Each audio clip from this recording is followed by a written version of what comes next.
네, 오늘 아침에는 구약성경 사무엘하 21장 1절 말씀부터 읽겠습니다.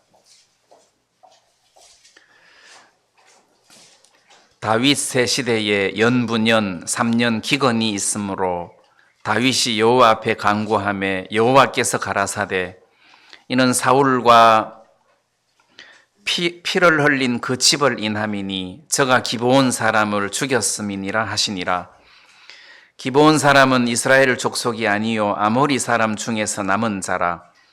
이스라엘 족속들이 전에 저희에게 맹세하였거늘 사울이 이스라엘과 유다 족속을 위하여 열심히 있으므로 저희 죽이기를 꾀하였더라. 이에 왕이 기브온 사람을 불러 물으니라. 다윗이 저희에게 묻되 내가 너희를 위하여 어떻게 하랴? 내가 어떻게 속죄하여야 너희가 여호와의 기업을 위하여 복을 빌겠느냐? 기브온 사람이 대답하되 사울과 그 집과 우리 사이의 일은 은금에 있지 아니하오나 이스라엘 가운데서 사람을 죽이는 일은 우리에게 있지 아니하니이다. 왕이 가로되 너희의 말하는 대로 시행하리라. 저희가 왕께 고하되 우리를 학살하였고 또 우리를 멸하여 이스라엘 경내에 머물지 못하게 하려고 모해한 사람의 자손 7을 내어주소서. 여호와의 빼신 사울의 고을 기브아에서 우리가 저희를 여호와 앞에서 목매어 달겠나이다. 왕이 가로되 내가 내어주리라 하니라. 그러나 다윗과 사울의 아들 요나단 사이에 서로 여호와를 가리켜 맹세한 것이 있으므로 왕이 사울의 손자 요나단의 아들 머비보셋은 아끼고. 네, 여기 7절 말씀까지만 읽겠습니다. 오늘 읽었던 이 본문 말씀에 다윗이 왕으로 있던 시절에 연분연 이게 계속해서 내리달아 3년 기근이 있었단 말이에요. 그런데 이제 이 3년 기근이 있다가 보니까 다윗이 이 문제를 놓고 하나님 앞에 기도를 했다는 겁니다. 근데 이제 말이 연분연 3년 기근이지 이 당시에 기근 그러면은 기근으로 죽는 사람이 많았잖아요. 사마리아 성이 이렇게 포위됐을 때 그때 막 애를 삶아 먹는 이런 일이 있었고 아합 왕 시대 때 3년 6개월 비가 안 오니까 왕이 가지고 있는 짐승들이 죽어나가는 그런 실정이었단 말이에요. 또 특히 요셉이 총리가 되기 전에 온 땅에 특히 애굽에 흉년이 들었을 때 야곱하고 그 온 형들이 애굽으로 이사를 갔을 때가 흉년이 2년 차 지났을 때예요. 그래서 요셉이 앞으로 흉년이 5년이나 더 남았다. 그렇게 말했는데 흉년이 2년이 돼도 온 그 지경이 못 견딘단 말이에요. 그래서 내리달아 3년 기근이 있으니까 이런 문제를 놓고 다윗이 하나님 앞에 기도를 했다는 겁니다. 근데 이제 그 기도 중에 다윗이 뭘 깨달았느냐 하면 하나님께서 가르쳐 주시기를 기브온 사람들 때문에 그렇다. 이 기브온 사람들은 원래 가나안 7족속 중에 한 족속인데 원래 하나님께서 이 가나안 7족속을 멸하라고 했지만 기브온 족속이 자기들이 멸망을 당할 것 같으니까 꾀를 내어가지고 먼 나라에 사는 것처럼 거짓말을 하고 여호수아와 이스라엘과 함께 화친을 맺었단 말이에요.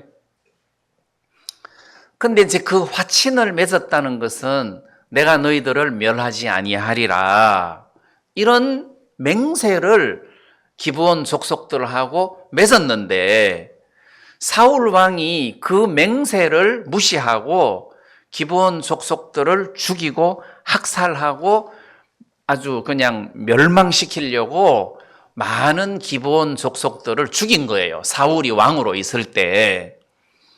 그러면 사울이 왕으로 있을 때 그 과거 여호수아 때 벌써 뭐 거의 400년이 넘게 지났는데 여호수아 때 그 당시 기브온 족속들하고 맹세를 한 것이 있는데 사울이 그 맹세를 깨고 기브온 족속을 죽이니까 하나님의 진노를 싸게 됐단 말이에요.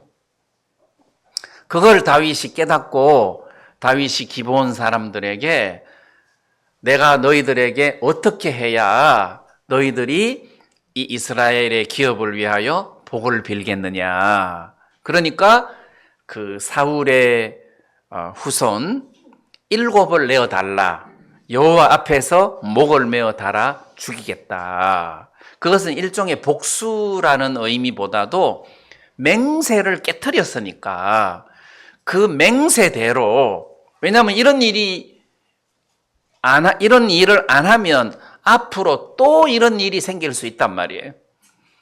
이 기브온 족속을 건드리면 우리가 비록 이스라엘 백성이지만 죽임을 당할 수도 있겠구나 해서 그 맹세를 확고하게 하기 위해서 기브온 사람들이 다윗의 후손 중에 7을 내어달라. 그리고 여호와 앞에서 목을 매달아 죽이겠다 했으니까 그 맹세를 확실하게 세우겠다는 의미 아니겠습니까? 오늘 읽었던 이 본문 말씀에서 제가 이제 특별히 여러분들에게 말씀드리고 싶은 것은 맹세입니다. 언약이죠. 언약. 이 맹세, 언약이라는 것이 지금 이 기브온 족속하고 이스라엘 백성들 사이에 민족과 민족의 언약, 맹세였단 말이에요. 또는 국가와 국가 사이의 맹세였다는 거죠. 그래서 이 맹세는 굉장히 중요한 건데 이 언약을 깨트려서는 안 된다. 여러분, 요즘 우리가 약속 그러면 믿습니까? 특히 정치인들이 공약을 하면 믿습니까? 안 믿잖아요. 그래서 요즘은 약속 그래도 그 이미지가 많이 훼손이 됐습니다. 그래서 누가 막 맹세한다 그러고 막 약속하고 해도 지키기를 바랄 뿐이지 100% 못 믿는단 말이에요. 근데 성경 말씀에서 하나님은 우리들에게 언약의 약속을 하신 것에 대해서는 나는 100% 지킨다 하는 이런 어떤 신뢰를 우리들에게 심어주고 싶은데 하나님의 선민, 하나님의 백성이라는 사람들이 기브온 족속하고 언약을 맺어놓고 그거를 깨트리니까 아이고 하나님의 백성, 선민도 별 것 없네. 언약 시켜놓고 다 무너뜨리고 하나님 말씀하셔도 깨질 수도 있는 것이 이렇게 하나님의 언약에 상처가 가고 신뢰가 깨어지는 일이 생길까봐 하나님은 이스라엘 백성들이 기브온 족속들에게 맹세하고 언약을 했는데도 사울 왕이 깨트리니까 이스라엘 백성들을 향해서 진노를 내리셨고 그 사울의 후손 7을 죽이는데 내어주는 이런 일을 허락하신 것을 보면 언약은 굉장히 중요한 거다. 하나님께서 이 언약을 훼손시키는 것을 굉장히 싫어하신다는 것을 여기서 발견할 수 있단 말이에요.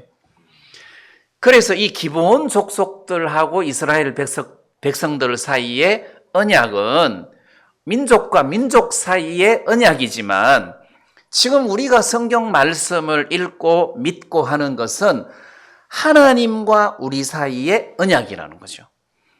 그래서 민족과 민족 사이의 언약도 깨트렸을 때 하나님이 진노하시는데 하나님과 우리 사이에 맺어진 언약을 깨트린다면 하나님께서 진노하시지 않겠느냐. 자, 그래서 이 시간에는 하나님의 언약에 대해서 좀 생각을 하려고 합니다. 많은 언약이 있는데 하나님께서 먼저 아브라함에게 언약을 맺으셨어요. 물론 뭐 그 전에도 언약이 있었지만 아브라함에게 언약을 맺으실 때 네 후손이 하늘의 별처럼 그리고 바다의 모래알처럼 많을 것이다. 이 땅을 네 후손들에게, 자식도 없는 아브라함에게 네 후손들에게 이 가나안 땅 일경을 주겠다 했을 때 아브라함이 그것을 믿었어요. 그래서 하나님이 아브라함이 그것을 믿는 것을 보고 그를 의롭게 여겼다. 그게 이제 창세기 15장이에요. 근데 아브라함이 하나님께서 네 후손이 하늘의 별처럼 바다의 모래알처럼 많겠다. 이 일대, 이 지경을 네 후손들에게 주겠다 하니까 아브라함이 증거를 보여달라고 그랬어요. 내가 무엇으로 이 일을 알리까? 그러니까 확실한 보정을 보여달라. 무엇으로 내가 이걸 알 수 있겠느냐? 그때 하나님이 아브라함에게 맹세를 했다는 거죠. 아브라함에게 무엇으로 내가 이 일을 알리까 하니까 그 암송아지, 3년 된 암송아지, 3년 된 암염소, 또 뭐 수염소, 또 비둘기, 이거를 가지고 와서 반을 쪼개라. 그래서 그 짐승들을 잡아가지고 반을 쪼갠 거예요. 반을 쪼개고 저녁 무렵에 아브라함이 깊이 잠이 들었는데 하나님께서 나타나셔가지고 그 저녁 무렵에 깊이 잠든 때 그 연기가 하나님의 그 영광이죠. 하나님의 영광이 그 쪼갠 고기 사이에 연기가 지나가더라. 그러니까 이제 쪼갠 고기 사이로 이게 하나님이 지나간다는 말은 그 당시 고대 풍습에 서로 맹세를 할 때 짐승을 잡아가지고 반으로 쪼개가지고 거기를 통과하는 거예요. 그럼 나도 통과하고 내가 정영재님하고 언약을 했으면 정영재님도 통과하고 나도 통과하는 그 의식이 뭐냐 하면 만약에 이 언약을 깨트릴 시에는 이 짐승을 둘로 쪼개듯이 너를 둘로 쪼개겠다. 내가 어기면 나를 쪼개고 형제님이 어기면 형제님을 죽여라 이 말이에요. 근데 거기서 서로 언약을 맺은 것이 아니고 일방적으로 언약을 맺었다는 거지. 내가 네 후손에게 이 가나안 일경을 주겠다. 네 후손을 하늘의 별처럼 많게 하겠다. 내가 이 언약을 지키지 못하면 나를 반으로 쪼개라. 이런 의미예요. 그러니까 하나님께서 아브라함에게 하신 언약의 약속은 그냥 약속을 한 것이 아니라 이 언약을 내가 안 지키면 네가 나를 반 쪼개라. 그러니까 얼마나 강력하게 확실하게 아브라함에게 언약을 이야기한 거잖아요. 안 믿을 수 없다는 뜻이에요. 안 믿을 수가 없다. 만약에 이 언약이 안 지켜지면 반 쪼개겠다 나를. 그러니까 진짜 대단한 거잖아요. 이게 하나님의 언약이라는 거예요. 그 다음 또 언약은 하나님이 이스라엘 백성들에게 율법을 줄 때 10계명을 하나님이 모세에게 줬잖아요. 뿐만 아니라 613가지인가 되는 율법을 하나님이 이스라엘 백성들에게 주셨어요. 근데 주실 때 그냥 주신 것이 아니고 그 율법을 줄 때에 번제와 화목제를 드리면서 그 번제와 화목제 짐승의 피를 취해가지고 그 피의 절반을 양푼에 담아갖고 이스라엘 백성들에게 뿌렸단 말이에요. 그 언약서를 읽고 우리가 준행하겠습니다, 준행하겠습니다 할 때 그 짐승을 잡은 피의 절반을 이스라엘 백성들에게 뿌린 거예요. 아멘, 아멘, 우리가 이 율법을 준행하겠습니다, 아멘. 그런데 피를 뿌렸단 말이에요. 그리고 나머지 피의 절반은 양푼에 담아가지고 단에 뿌렸다는 거지. 이게 하나님 앞에 뿌렸다는 거예요. 그러니까 피의 절반은 하나님 앞에 단에 뿌렸고 절반은 백성들에게 뿌렸단 말이에요. 이게 무슨 말입니까? 이게 언약의 피라는 거지. 언약의 피다. 만약에 너희들이 이 율법을 지키면 복을 줄 거다.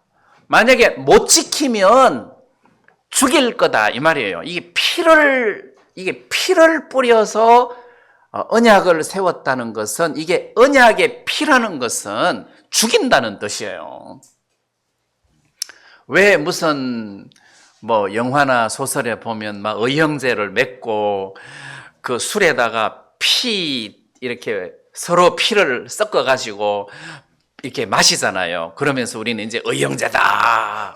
근데 그 피를 섞는 이유가 우리의 이 언약을 깨트렸을 때 죽이겠다, 이런 의미라는 거죠.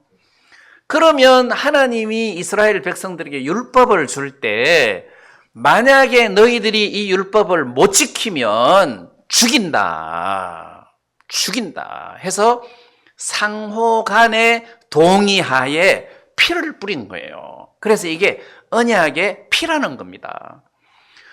자, 그러면은 이스라엘 백성들이 율법을 깨트렸을 때 어떻게 해야 됩니까? 죽어야 된다는 거지.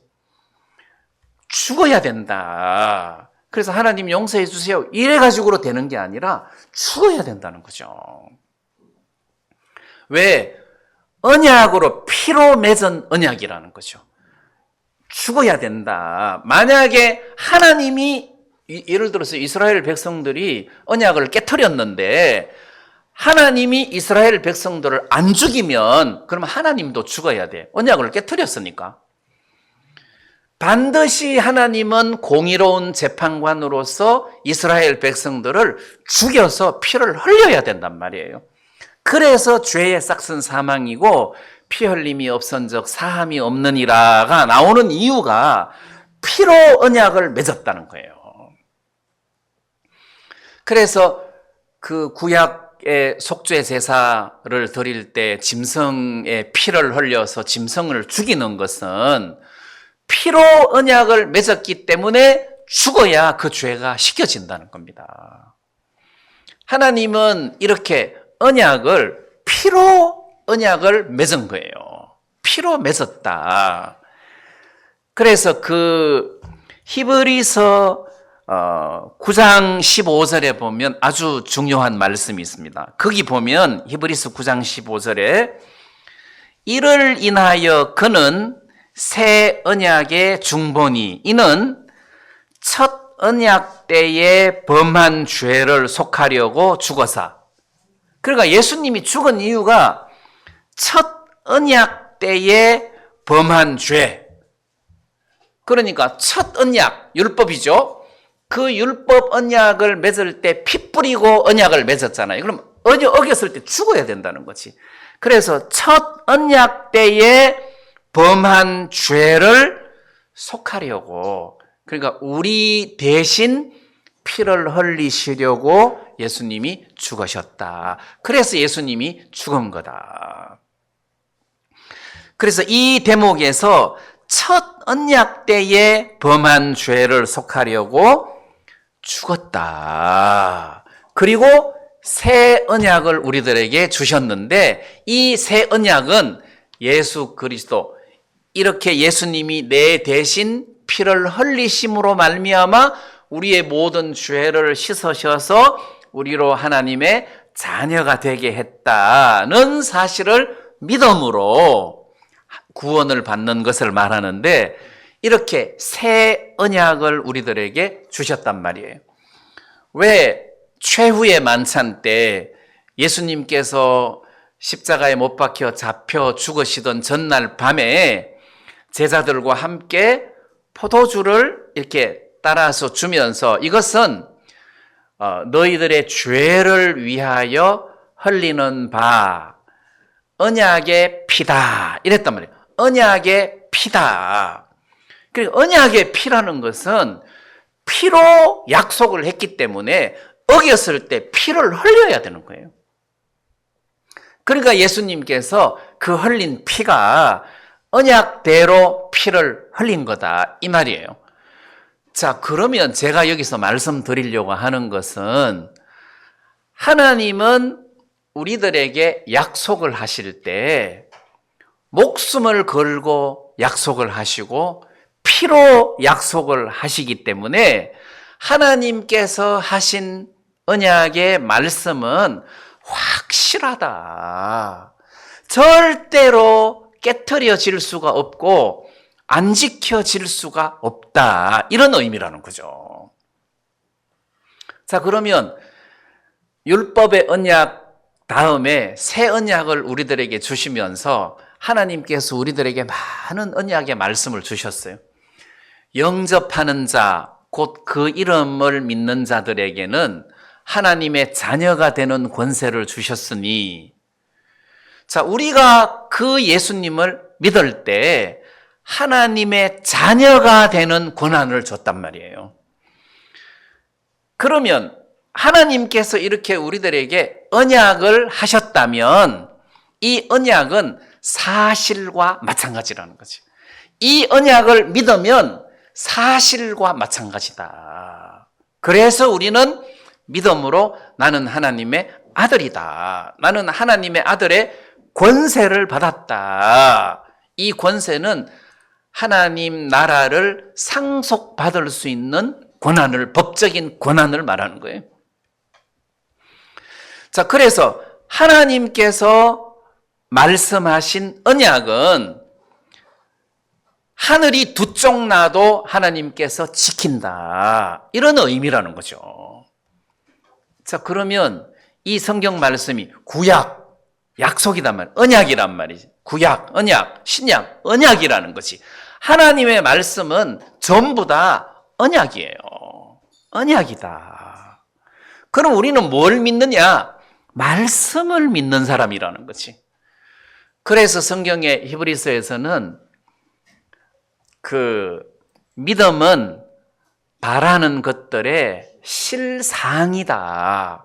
내가 어떤 것을 바라는데 믿으면 그거는 실제랑 똑같다는 거죠. 보지 못할 것들의 증거다. 이게 믿음은 바로 증거라는 거예요. 너 돈 갖고 있어? 갖고 있어.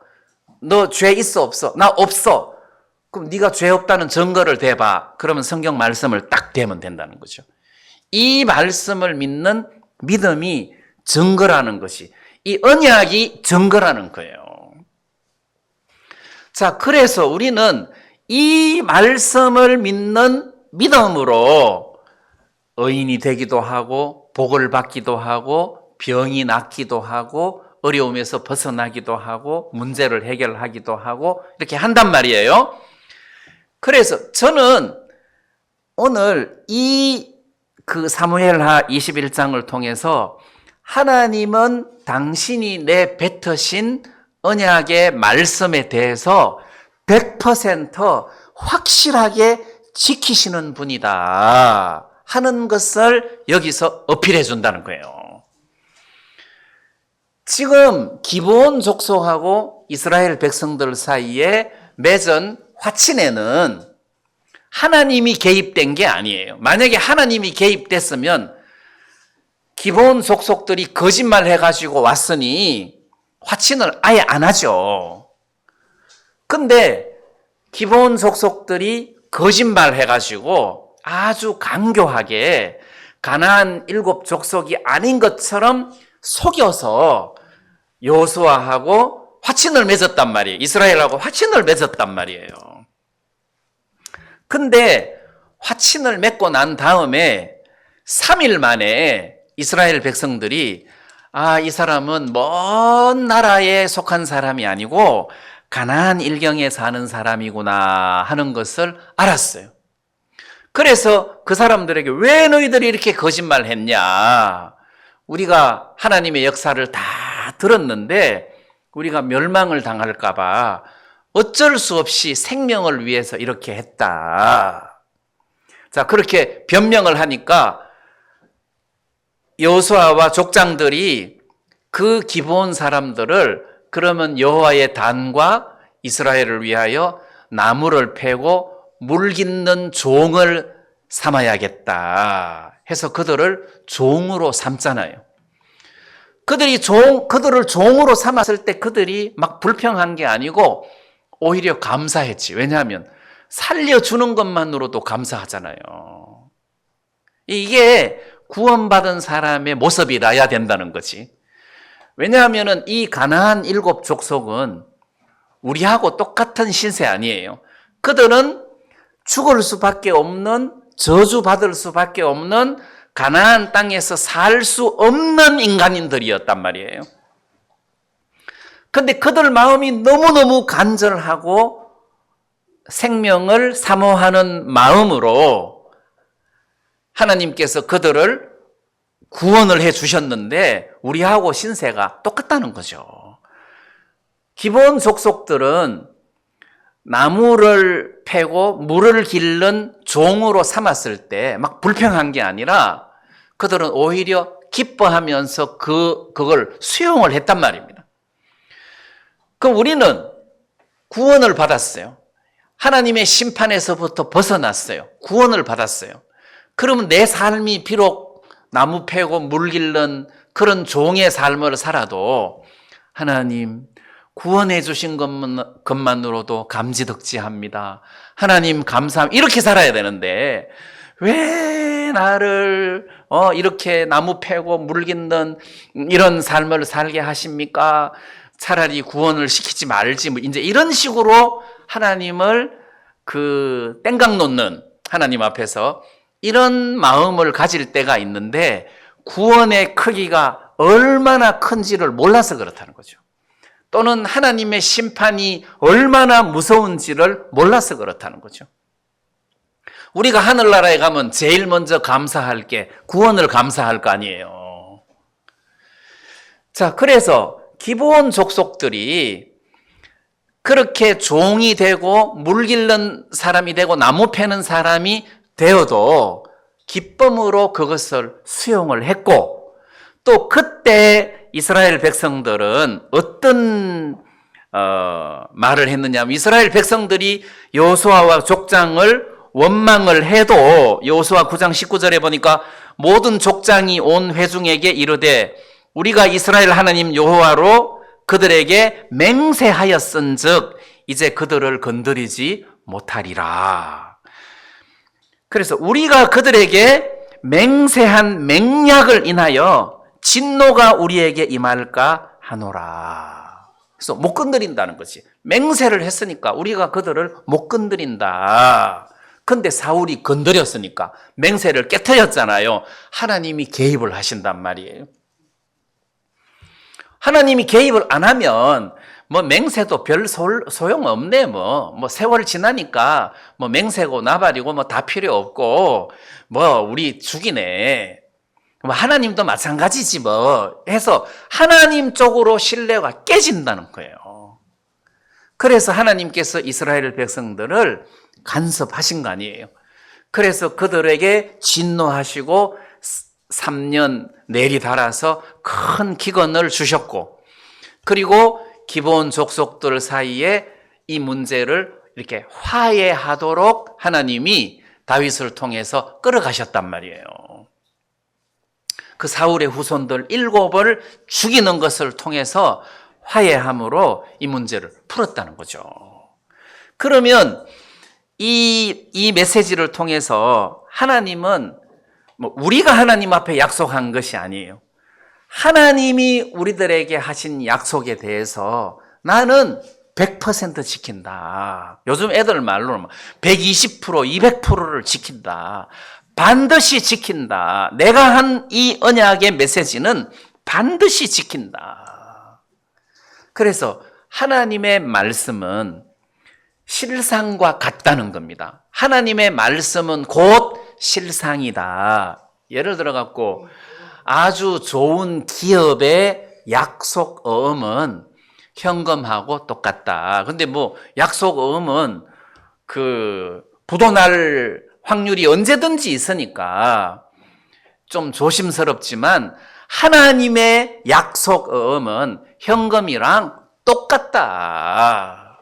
그래서 이 하나님의 말씀은 100% 실상이다. 해서 그 말씀을 그대로 받아들이는 것이 믿음이라는 거예요. 그래서 그 언약의 메시지 중에는 특히 히브리서 10장에 저희 죄와 저희 불법을 내가 다시 기억지 아니하리라 하는 그 말씀을 하기 전에 언약이라는 단어가 나와요. 그게 17절이고 16절에는 주께서 가라사대 그날 후로는 예수님이 우리 죄를 위하여 십자가에 못 박혀 죽으셔서 첫 번째 언약에 대한 죄에 대해서 피를 뿌리심으로 그날 후로는 저희와 세울 언약이 이것이다. 자, 하나님께서 또 약속을 하셨어요. 무슨 약속을? 내 법을 저희 마음에 두고 저희 생각에 기록하겠다. 내 법을 저희 마음에 두고 이게 무슨 뜻이냐 하면은 구약의 율법은 살인하지 마라, 간음하지 마라. 이게 이제 구약의 율법이잖아요. 마라. 근데 마음에 기록을 한다는 말은 나 살인 안 하고 싶다는 마음을 불러 일으켜 준다는 거지. 하나님의 법은 우리 마음속에 나는 간음 안 하고 싶다, 간음하기 싫다 해서 그 법이 우리의 마음을 지배를 한다는 거죠. 그리고 구약의 율법은 우리의 행위를 지배하려고 하는데 여기는 마음을 지배한다는 거지. 그래서 왜 신약 시대에서는 저도 예배를 드려야지, 예배를 안 드리면 나 벌 받을 거야, 그래서 오늘 내가 여기 오는 게 아니고 나는 예배 드리는 게 너무 좋다, 나는 내 삶의 시간 중에서 이것보다 더 행복한 시간이 없다 해서 좋아서 오는 것이, 법에 끌려서 오는 것이 아니란 말이에요. 그 죄를 짓는 것이 좋은데 안 짓는 게 아니라, 못 짓는 게 아니라 죄를 지으니까 안 좋더라, 뒷맛이 영 불편하더라, 하나님이 이것을 싫어하더라. 그래서 하나님이 우리 마음을 끌어간다는 거죠. 그래서 우리 마음에다가 이 법을 새기셨다는 거죠.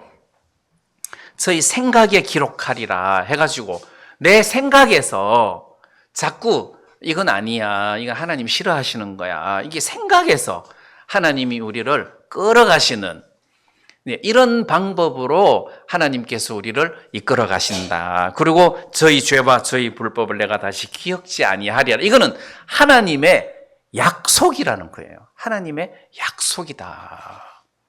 자, 그렇기 때문에 하나님은 어떤 상황이 벌어져도 내 입에서 나온 이 메시지는 실상과 같다. 실상과 같다. 해서 믿을만 하다는 것을 여기에서 우리가 이 본문을 통해서 발견할 수 있다는 것입니다. 그래서 하나님의 말씀은 실상과 같다는 사실을 기억하시고, 여러분들이 어떤 언약의 말씀이든지 간에 그 말씀을 읽거나 믿을 때 이게 실상이다 하고 확실하게 그 믿음의 터 위에 설 수 있으면 좋겠습니다. 그 다음 저는 아까도 말씀드렸지만 기브온 사람들은 이스라엘 경내에 들어와서 살 자격도 없을 뿐더러 마땅히 죽어야 할 사람이에요.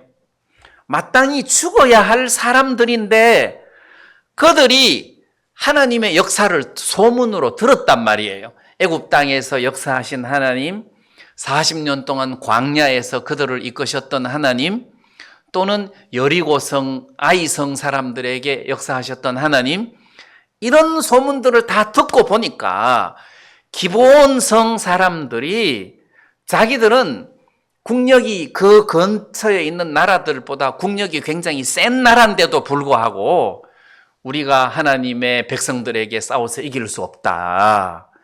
우리가 저 사람들하고 화친을 해야 생명을 건질 수가 있다.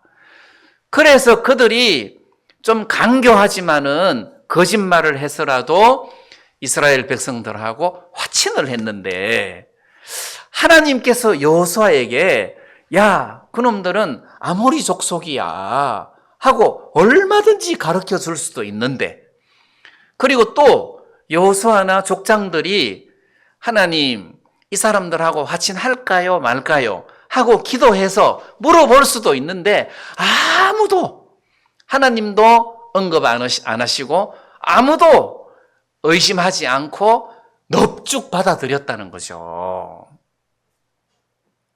나는 이건 하나님께서 그들을, 그 장면을 못 본 채 하신 것이 아닌가. 왜? 저렇게 생명을 강구하고 겸비한 마음으로 하나님 앞에 나아오는 자를 절대 거절하지 않는다. 그걸 여기서 보여준 것 아니냐. 탕자를 하나님께서 거절하지 않으시고, 그 다음 강도 만난 자, 다 죽어가는 사람, 그런 사람을 못 본 채 아니하시고, 성경에 보면 막 진짜 도움을 입을 수밖에 없는 사람들이 하나님 앞에 나왔을 때 결코 거절하지 않으신다. 왜? 은혜가 풍성하시고 긍휼이 풍성하신 하나님이기 때문에 그렇다. 그걸 여기서 발견하는 거예요. 야, 진짜 하나님은 자비로운 분이다. 죽을 수밖에 없는 사람인데도 마음을 꺾고 마음을 낮추고 하나님 앞에 나오니까 길을 열어주시는구나. 이게 하나님이시구나. 이런 것을 여기서 발견한다는 거죠. 그럼 우리가 지금도 마찬가지예요. 우리가 구원받을 때도 그렇지만 지금도 우리가 지금까지 하나님과 멀리 떨어져서 하나님을 섭섭하게 하면서 하나님 앞에 징계받을 수밖에 없는 이런 삶을 살았어도 지금 내가 마음을 낮추고 탕자처럼 하나님 앞에 나오면 하나님은 긍휼이 풍성하신 분이라 우리를 받으시고 우리에게 은혜를 베푸시는 분이다. 이런 것을 여기서 발견을 한다는 거예요.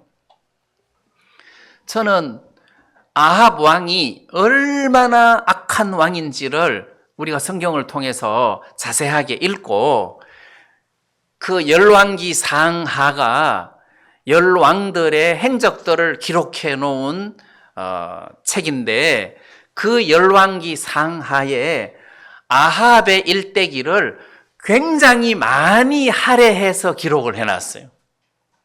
아합이 잘한 게 아니라 아주 악한 왕이기 때문에 그 또 행적을 자세하게 기록을 해놨단 말이에요.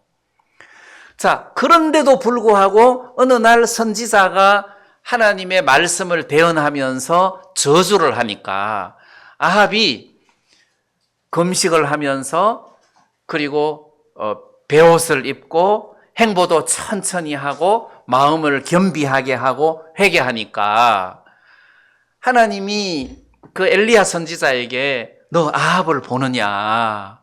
지금 행보도 천천히 하고 금식하고 마음을 겸비케 한다.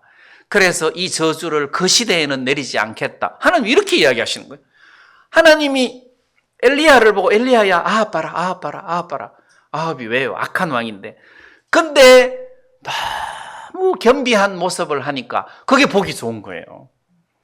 그럼 오늘 아침에 하나님이 어떤 모습을 하나님께서 우리를 통해서 보기를 원하겠습니까? 겸비한 모습 아니겠습니까? 하나님, 나 진짜 아무것도 아닙니다. 나는 하나님 앞에 진짜 부끄러운 인간입니다. 참 부족한 인간입니다. 하고 하나님 앞에서 겸비한 모습을 가질 때 하나님은 우리들에게 마음이 끌릴 수밖에 없고 우리에게 은혜를 베풀어 주실 수밖에 없다는 거죠. 그래서 마귀가 우리를 늘 고자질하고 송사를 해도 겸비한 모습을 볼 때, 야, 저 잡아라. 자기 마음을 너무너무 낮추고 저렇게 행보도 천천히 하고 내 앞에서 회개하는 모습을 봐라. 하나님은 그걸 기뻐하신다는 거 아니에요. 그래서 매사에 우리가 이렇게 나를 낮추고 하나님 앞에 은혜를 구하고 겸비한 모습으로 산다면 그게 바로 복받는 모습이 아닌가 이런 생각이 듭니다. 그러면은 이걸 거꾸로 이야기하면 어떤 현상이 찾아오느냐 하면 내가 하나님하고 멀수록 마음이 높은 거예요. 하나님의 언약하고 멀수록 내가 잘난 줄 알고 내가 마음이 높고 이렇다는 거예요. 그래서 제가 이렇게 말씀드리지만 저도 내가 잘난 줄로 생각하고 내가 뭘 잘하는 줄로 생각하고 내가 뭐가 좀 된 사람인 것처럼 생각하고 다른 사람을 무시하고 업신 여기고 이럴 때가 많단 말이에요.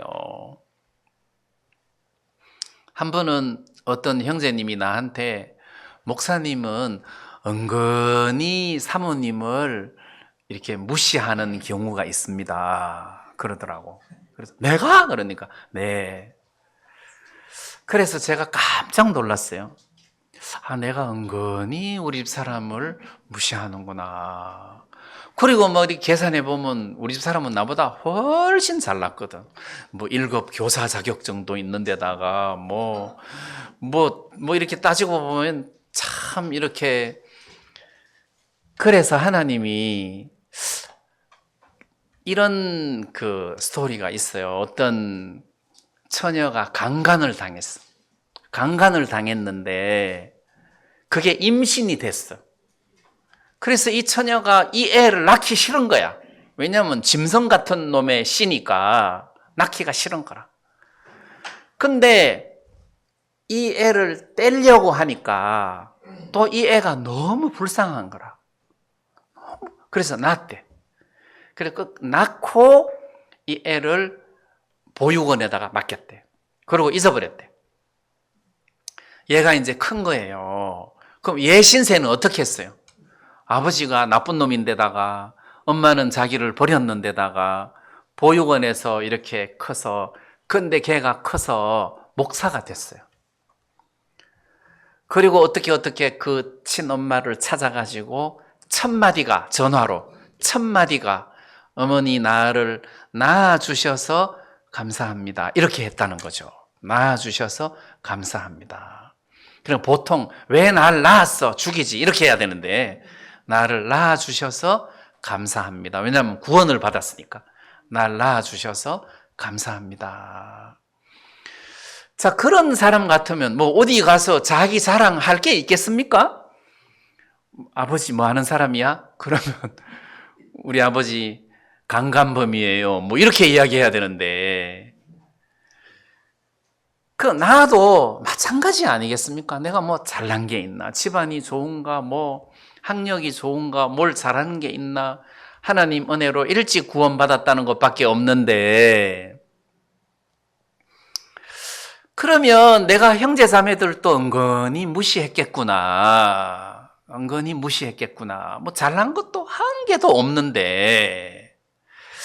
그래서 이 말씀을 저는 원래 이 말씀을 주제 설교를 안 하고 뭐 죄, 뭐 겸손 이렇게 주제 설교를 안 하고 성경을 읽고 강해식 설교를 많이 해요.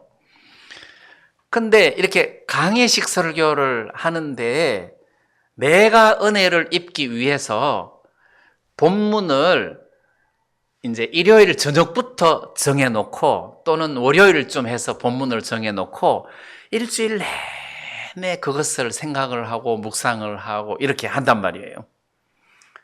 그래서 일주일 동안은 내가 먼저 이 말씀의 은혜를 많이 입는 시간들을 가집니다.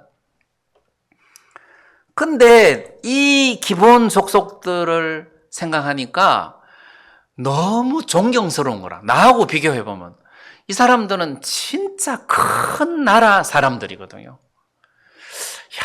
이렇게 하나님 앞에서 두려워하는 마음으로 생명을 구하려고 하나님 앞에 나갔고 나무 패고 물 깃는 사람이 될 것이라 했을 때 그들이 전혀 불평스러워하지 않고 오케이 그러면서 그들 하는 말이 우리가 당신의 손에 있으니 당신의 의향에 좋고 옳은 대로 우리에게 행하소서 이랬단 말이에요. 그 나무 패고 물 깃는 자가 되게 할 것이다 하니까 멋대로 하세요. 멋대로 하세요. 이 말 아니에요. 이걸 결혼으로 말하면 저 결혼시켜 주세요. 어떤 총각하고 결혼할 건데 아무 사람이나 좋습니다. 이래야 되는데 키는 170 이상이고요. 대학교 졸업하고 직장도 대기업이라야 되고요. 이러면 벌써 안 되잖아요. 그죠? 근데 이 기본 족속들로 말하면은 너 어떤 남자하고 결혼하고 싶어? 아무 남자라도 좋습니다. 당신이 추천하는 사람이면 아무라도 좋습니다. 이런 뜻이잖아요. 그래서 당신의 의향에 좋고 옳은 대로 우리에게 행하소서. 그리고 그 앞에 우리가 당신의 손에 있습니다. 우리가 이미 당신의 손에 있습니다. 야, 이 사람들은 진짜 훌륭한 사람이다. 근데 나는 안 그렇잖아요. 하나님 앞에 조건이 많잖아요. 네, 그런 면에서 야, 내가 참 교만하고 또 많은 사람들을 업신여기고 무시하고 내가 이렇게 살았구나. 이 사실 형제자매들 한 사람 한 사람 이렇게 보면 하나님의 은혜를 입어서 귀한 은사를 가진 사람들이 참 많은데 우리가 하나님 앞에 이런 기본 사람과 같은 마음으로 살면 복을 받겠다. 복을 받겠다. 그리고 이 기본 사람들이 이스라엘 경내에서 살 때에 옛날 조선시대로 말하면 쌍놈이잖아요. 쌍놈 또는 백정 같은 사람. 왜냐하면 종의 신분이니까 쌍놈이잖아요. 그런데도 이들이 여기서 그 하나님의 백성들 가나안 땅 안에서 섞여가지고 잘 살았어요. 잘 살았어요. 근데 그들을 죽이는 일이 있었으니까 사울 왕이 그들을 죽이니까 하나님이 대번 태클을 걸어버리잖아요. 하나님이 이 기본 사람들을 도와준다는 거죠. 그런 걸 보면서 진짜 우리가 주님의 손안에 있는 사람인데 주님이 우리를 어떻게 이끄시든지 간에 당신의 의향에 좋은 대로 하소서. 우리가 이렇게 살아야 되는데 주님 앞에 막 이래 해달라 저래 해달라 그러고 막 주님을 이용하듯이 이렇게 하는 것이 이게 하나님하고 멀리 있는 사람의 마음가짐이겠구나. 네, 이런 마음도 들었습니다. 그 다음에 이제 또 하나는 이렇게 3년 내리 기근이 이렇게 생기니까 이게 사울 왕이 기본 족속들을 학살하고 멸하였기 때문에 하나님의 진노가 이스라엘에게 임했구나. 그러니까 다윗이 기본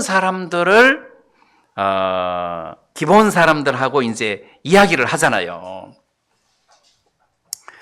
그러니까 다윗이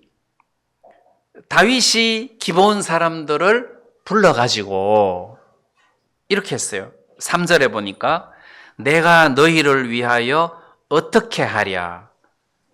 내가 어떻게 속죄하여야 너희가 여호와의 기업을 위하여 복을 빌겠느냐? 그러니까 이 태도가 조선의 왕이 백정 앞에서 우리 나라를 위해서 복을 빌어달라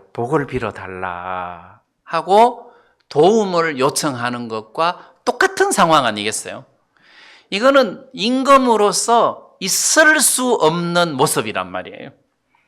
근데 하나님이 태클을 거니까 그 하나님의 간섭에서 벗어나려면 왕이라도, 그러니까 사울은 열심으로, 이게 교만이죠. 사울은 기브온을 죽였는데, 아니 기브온 족속들을 죽였는데 다윗은 그들에게 마음의 무릎을 꿇고 내가 어떻게 하여야 되겠느냐. 이 태도가, 야, 진짜 왕이, 이게 다윗이 보통 왕이 아니잖아요. 또 보통 왕이 아니잖아요. 무슨 뭐 건방지면 신하를 시켜서 타협해 오게 할 수도 있는데 왕이 기브온 사람들 앞에 은혜를 구하듯이 말을 하더라는 거죠. 야, 진짜 우리가 하나님 앞에 이럴 수 있어야 되는 거 아니냐. 뭐 왕이라도 하나님 앞에서는 내가 너희에게 어떻게 해야 되겠느냐. 이스라엘 백성들에게 3년 기근이 생겼을 때 다윗이 자기 나라를 돌아본 거예요. 왜 이런 일이 생기나. 그래서 자기를 돌아보니까 아, 이 사울 왕이 이렇게 했구나.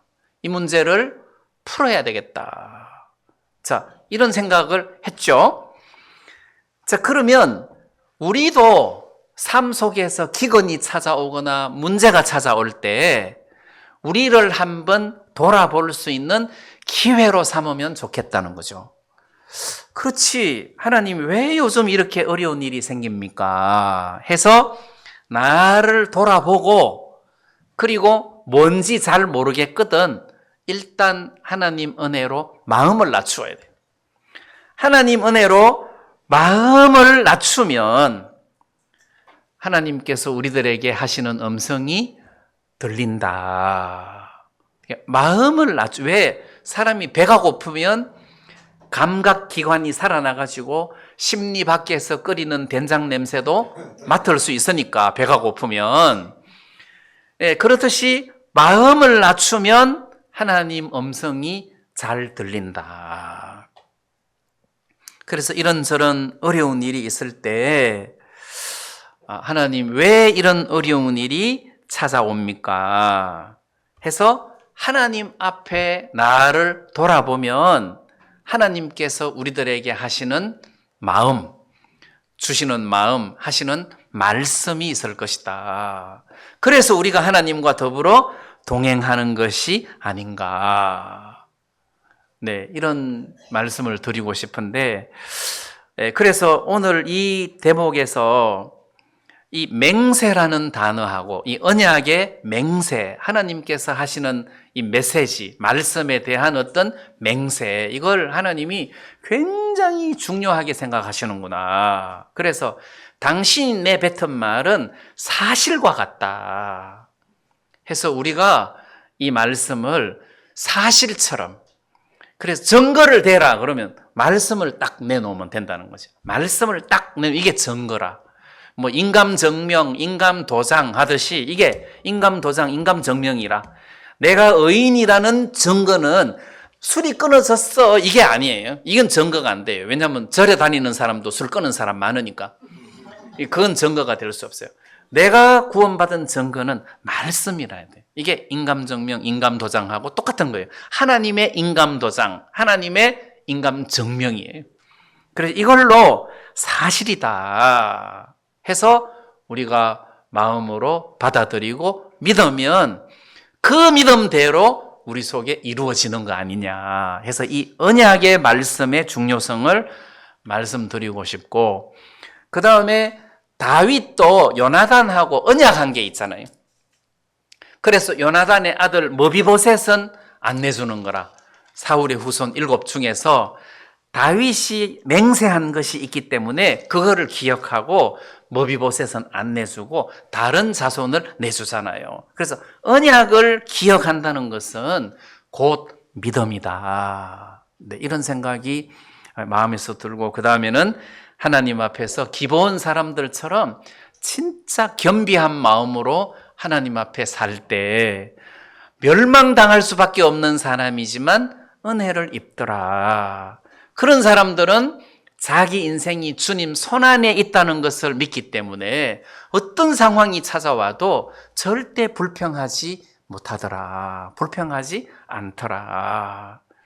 당신의 의향에 좋은 대로 행하소서.